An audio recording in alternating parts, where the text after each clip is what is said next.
Whenever the history of the Nuneaton Borough Football Club is written, one name will leap out of the pages: Dudley Kernick. A proud Cornishman, born in Boscastle, no manager has taken the Nuneaton Borough further in the FA Cup or higher in the league. He created and inspired a golden age for soccer in Nuneaton with astonishing attendances like 18,000 for the Swansea game, 22,000 for Rotherham. Dudley went on to be commercial manager at Stoke City for 15 years and made them millions of pounds before he went to live with his family in the Florida sunshine. He's now back in Nuneaton, just 5 months short of his 95th birthday. How important, Dudley, how important a part did the Nuneaton Borough Football Club play in your life? Well, I have to say it, and it's not because it's you that's interviewing me. I have to say that Nuneaton are number one. On a Saturday night, I have a habit of listening to all the football results, and I've been around a bit, several clubs, managing and playing and coaching, and Nuneaton are always the first team that I look for their result.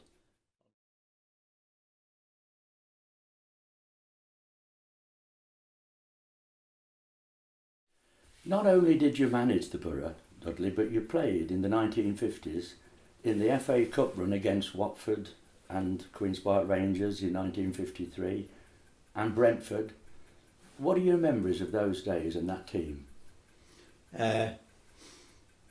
My main memory is that when we played at Queen's Park Rangers in the third round, we made a draw, and Billy Jessop was the outside left of that team, and he got injured and couldn't play in the replay the following Wednesday, I think. And I think that was a time when Nuneaton might have beaten Queen's Park Rangers, but unfortunately they beat us 2-1, I think.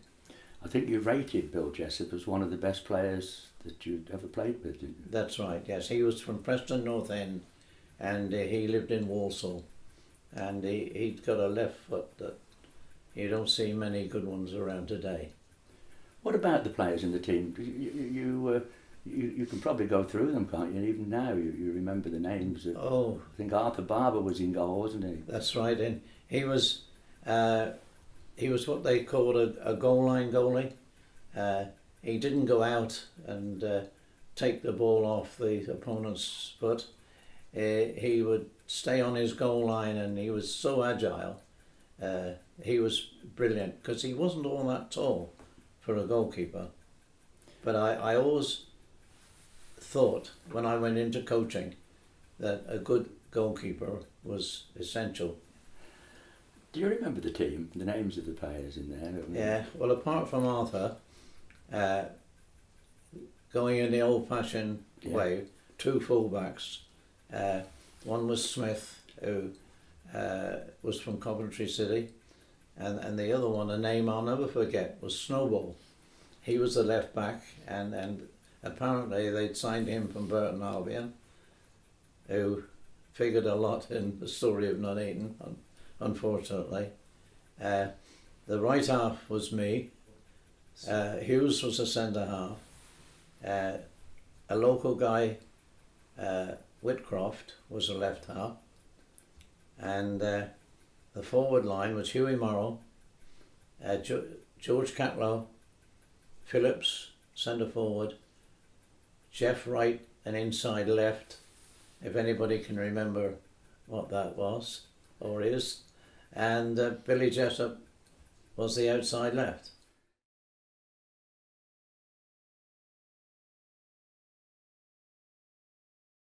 Interestingly as well, in that team, I mean, the borough have always been associated with blue and white, but they actually played in red and white, didn't they, in that cup run? Yes. Do you remember why that was? Yes, I do. It's we didn't have a manager as such. We never had a trainer as such. We were left to our own devices to turn up fit on the day, and the directors at that time used to take it in turns to be in charge. Not that they said much, but the guy who was in charge was a very mellow sort of chap, and he, like most directors, didn't know much about football. And he was in charge, and he just say, "Well, lads, go out, do your best, da-di-da-di-da." And we had to play rugby, I think, who played in red, so we had to change strip for red and white. So we won, and he said, in his skill as a football man and a director, he said, "We'll stay with red and white till we lose." And that's how we got in red and white stripes.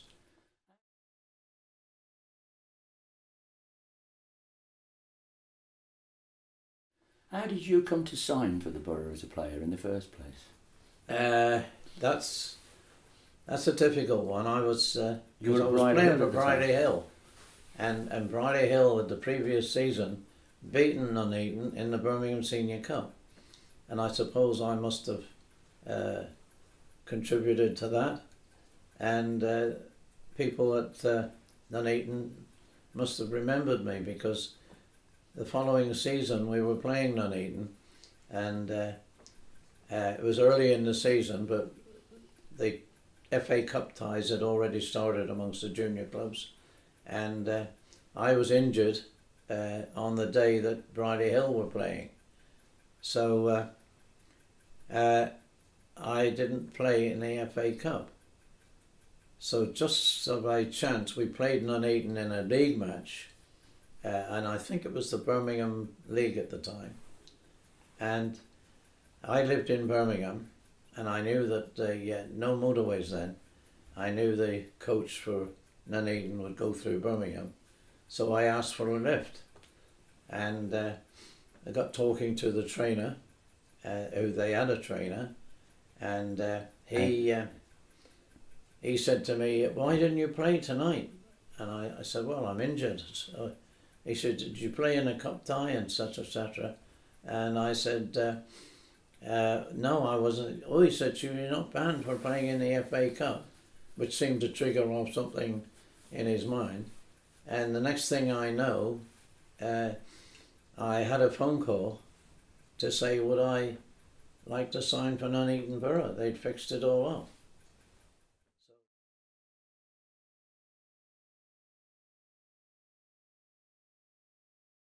After you finished playing, of course, you became a fully qualified FA coach. That's right, yeah. I got caught onto that. I knew I wasn't going to be a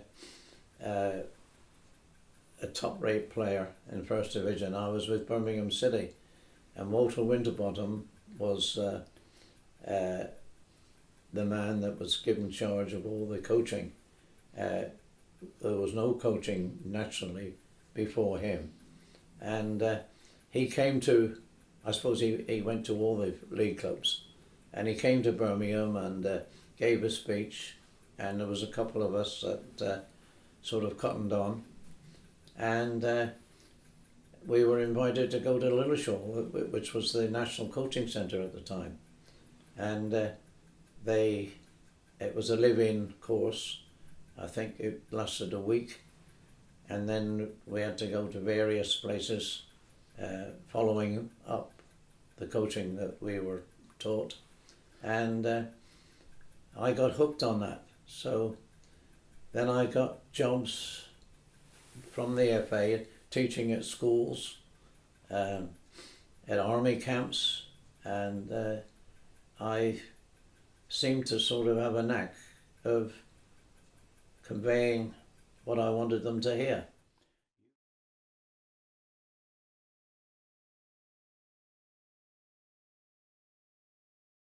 You were very impressed with the Hungary side, as everyone else was, the Hungarian side that beat England. You actually used to wear, your tracksuit was one of the Hungarian tracksuits, wasn't it? It was given to you by Gil Merrick. Yes, I was still playing for Birmingham when I was still going with the coaching courses, and I thought I wanted something out of the ordinary to impress the people who were going to come to the coaching classes, and I asked Gil to if he would get me a Hungarian tracksuit, because Hungary was the Puskas, and those people were the world idols at the time. And Gil, of course, had been in goal against them. Gil brought me that, and he also, as an addition to that, he was very aggrieved at this. He had bought the biggest bottle of champagne that you could get in Spain, and because he was over the limit with my tracksuit and whatnot, he asked Jeff Hall to carry the bottle of champagne, and he dropped it at Birmingham Airport. So I was lucky really to get my tracksuit in one piece.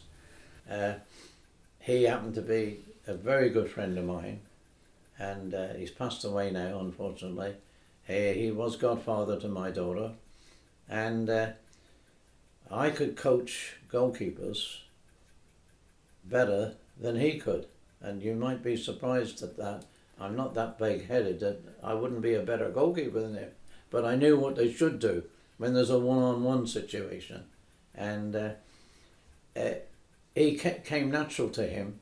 You see, he wouldn't have to read a book and say, go 3 paces to the left and 2 to the right or anything like that. He would know instinctively what to do. And I do say the coaching, I thought I was a better goalkeeper coach than he could.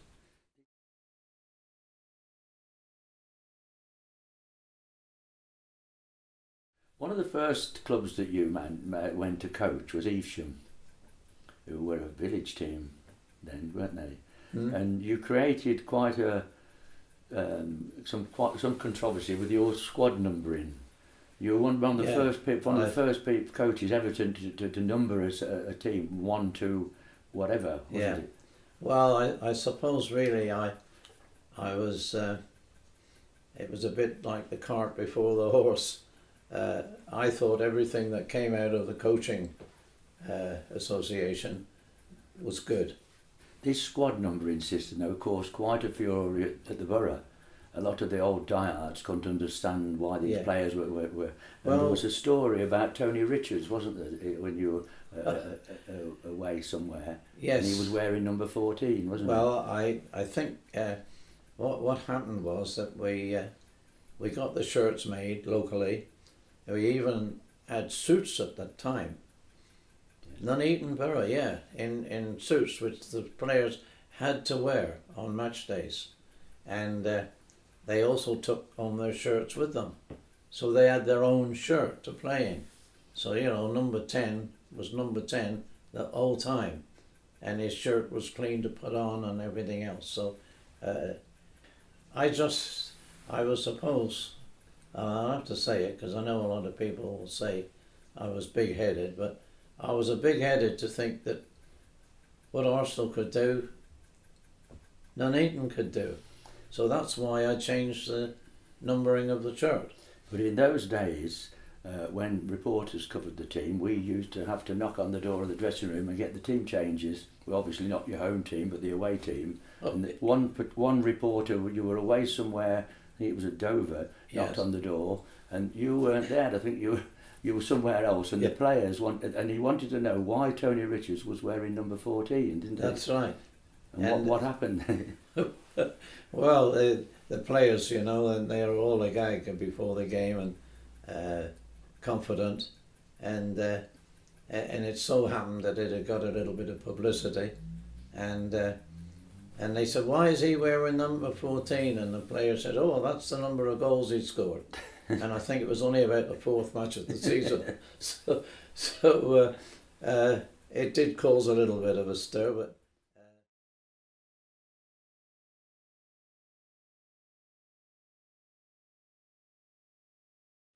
you went on to manage Hinckley with great success, of course, and at that time there was a great rivalry between Nuneaton and Hinckley.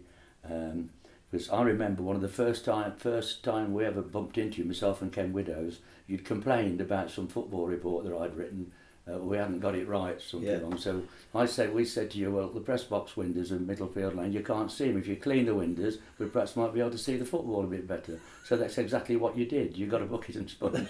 I got a ladder, Ladder and I cleaned the windows and got a photographer there, yeah. But you had this great success at Hinckley with players that you signed from various places. I mean, you went in, you signed people like Peter Aldis, the Aston Villa legend. Yes. And you were telling me that when you went, you were cheeky, weren't you? You didn't mind knocking on somebody's door and saying, you know, will you sign for Hinckley? But his wife was doing the ironing when you got That's there. She didn't know where Hinckley was, did she? No, and it's of course the Football League wages weren't like they are today, and I think £12 a week was the top wage, and Peter said, well, how much are you going to pay? And in the discussion, and I realised, you know, that the normal wages that Hinckley would pay would not attract Peter, but I managed to get a system whereby he could get a £5 basic and £2 if we won and £1 if we drew and £2 if we were top of the league, etc., etc. So if we attained all those things, then he would get his £12. As it happened, the first season he was there, we did. And Hinckley got in from the First Division to the Premier Division of the Southern League. So it was, all the players were on the same line, not on the same as Peter, because I mean, how many times can you get an Aston Villa player to play for Hinckley? Today they might be good. You went to Kidderminster, where you got the sack because of well, it was a gateman who got you the sack. To Kidderminster. Kidderminster, yeah. Yeah, no, I left. I was sad to leave Hinckley because directors aren't my favourite. I don't send Christmas cards to many directors, so they were a good set of directors at Hinckley, and to a certain extent they let me do what I could and what I wanted to do, and so at the end of the season, when we got promotion to the Premier Division, which is a conference as it is now, they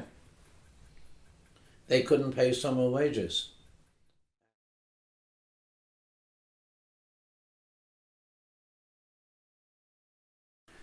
After you left Kidderminster, you went to Coventry you were coaching at Coventry with Jimmy Hill, weren't you? Yeah. And then you went sports reporting on BBC Sport. Was it BBC Sports Report? It was a sports report at 5 o'clock or something. And you were doing. I loved the job. The only thing, the BBC didn't pay much then.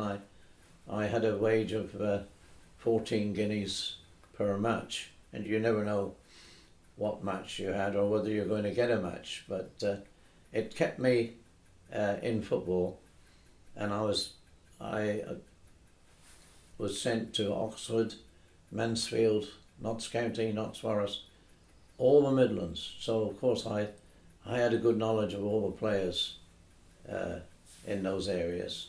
You were doing that, and you were quite happy doing that, didn't you? You enjoyed doing that. Oh, I did. Yeah. How did you then become manager of Nuneaton Borough? How did that come about? Well, I was at West Bromwich doing a game between West Brom and Leicester, funnily enough, and Leicester lost 6-1, I think, and I remember that score because when I got back, I was so excited, you know, 6 goals past Gordon Banks playing for Leicester at the time. I thought it was wonderful, but the producer soon ticked me off. He said, Dudley, when a team scores 6 goals, he said, just say they get a hell of a leathering. Just don't describe every goal. So anyway, in the bar afterwards was none other than Fred Badham, another well-known Nuneaton manager. And he said, "What are you doing here?" I said. So, because he'd obviously read in the papers that Kidderminster had dismissed with my services. And I said, "Oh, I'm working for the BBC now." "God," he said, "you don't like that, do you?" And I said, "Yes, as a matter of fact," I said, "I enjoy it." So he said, "Well, I know a club," he said, that would like you as manager." And I said, "No, I'm not interested, Fred, in going back to managing." I said, "It's too much, you know."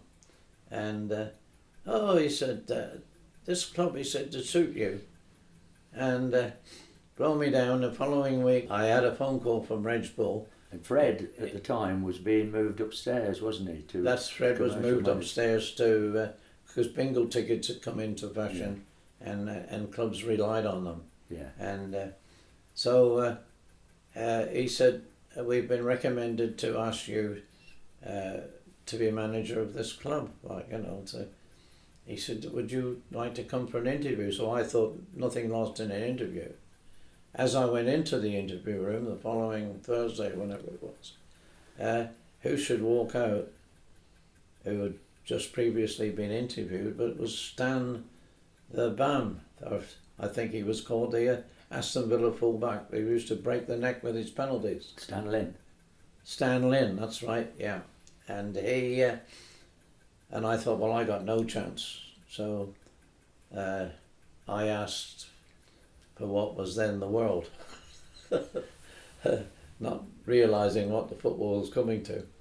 And so they said, "We'll get in touch with you." So I did get a communication from the chairman to say, would I come to the next match and have an interview, another interview. Well, as it happened, the match that I was doing a broadcast for was at Coventry. And he said, I said, "Well, I'm at Coventry," I said, "on Saturday afternoon. I'm afraid I can't come." So I made it difficult, you know. And he said, "Well, come along afterwards." So I thought nothing to lose, so I went. And cut a long story short, I signed as a manager. And they paid me full-time wages and got me a car and everything, which I wouldn't have asked for if I hadn't seen Stan coming out of the boardroom after an interview. I thought, Aston Villa full-back retiring, you know, and me, lowly Birmingham City. So you didn't think you'd get the job in the first place. You didn't really bother too much whether you'd get it or not because you were happy at the BBC. Right. And you finished up being one of the most successful managers that the club's ever had. Which is strange how things turn out.